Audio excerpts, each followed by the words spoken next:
Good evening friends. আজকে আমি তোমাদের কাছে নিয়ে এসেছি চাউমিন রান্না। সেটা দেখো আমি কিভাবে করি। এই শীতকালে বিভিন্ন রকমের সবজি পাওয়া যায়, তো ঘরোয়া পদ্ধতিতে সেই সমস্ত সবজি দিয়ে আমি আজকে চাউমিনটা রান্না করব।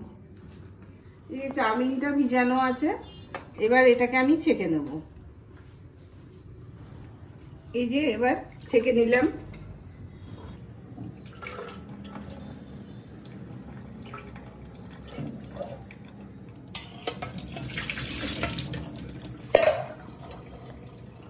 এবার জলটা ঝরতে থাকুক।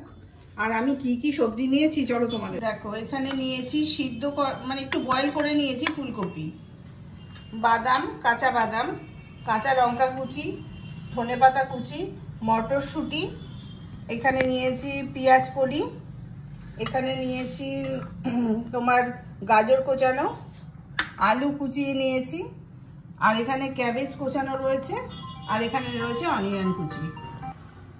আমি কড়াই বসিয়ে দিয়েছি গ্যাসের ওপর। কড়াইটা গরম হয়ে গেছে।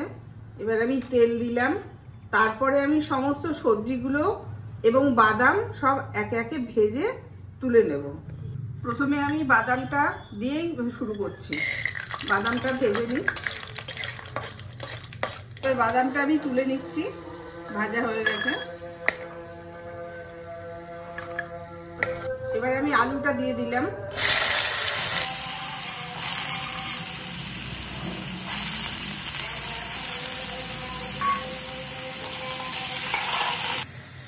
আলু ভাজা হয়ে গেছে। এবার আমি তেল ছড়িয়ে আলু ভাজাটা তুলে নেব।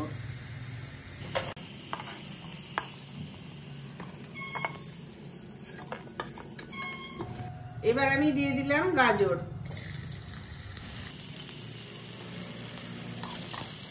আচ্ছা, এবার গাজরের মধ্যে মটরশুঁটিটা দিয়ে দিচ্ছি। অল্প একটু ভেজেই এটা তুলে নেব, বেশি ভাজা যাবে না। পেঁয়াজ কুচিটা দিয়ে দিলাম। এবার দিলাম ফুলকপি।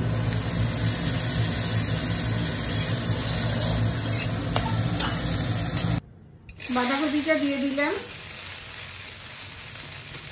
একটু লবণ দিলাম, একটু ভেজে যাক, তারপর একটু হালকা করে তেল দিয়ে ভেজে তুলে নেব।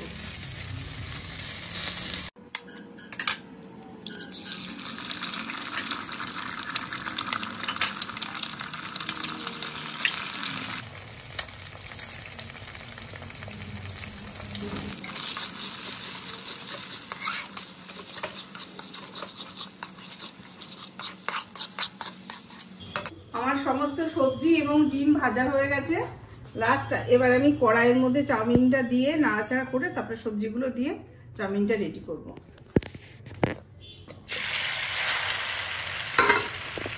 এবার আমি সমস্ত সবজি এবং ডিম, বাদাম সবকিছু দিয়ে দিচ্ছি।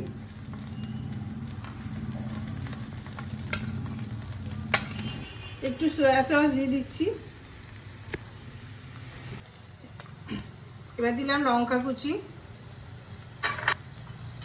তারপরে দিয়ে দিলাম পেঁয়াজ কুচি, দিলাম ধনেপাতা কুচি। এবার পুরো চাউমিনটাকে দুবার তিনবার নেড়ে নামিয়ে নেব।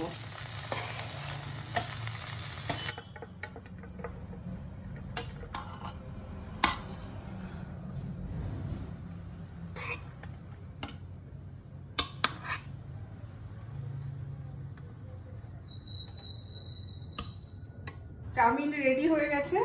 এবার আমি একটু গোলমরিচের গুঁড়ো একটু ছড়িয়ে দিলাম। এবার আমি ছেলেকে দেব। ছেলে খেয়ে টেস্ট করে বলবে কেমন হয়েছে। মহান দেখ তো দেখি কেমন হয়েছে। দেখে তো খুব সুন্দর লাগছে। আস্তে দেখিস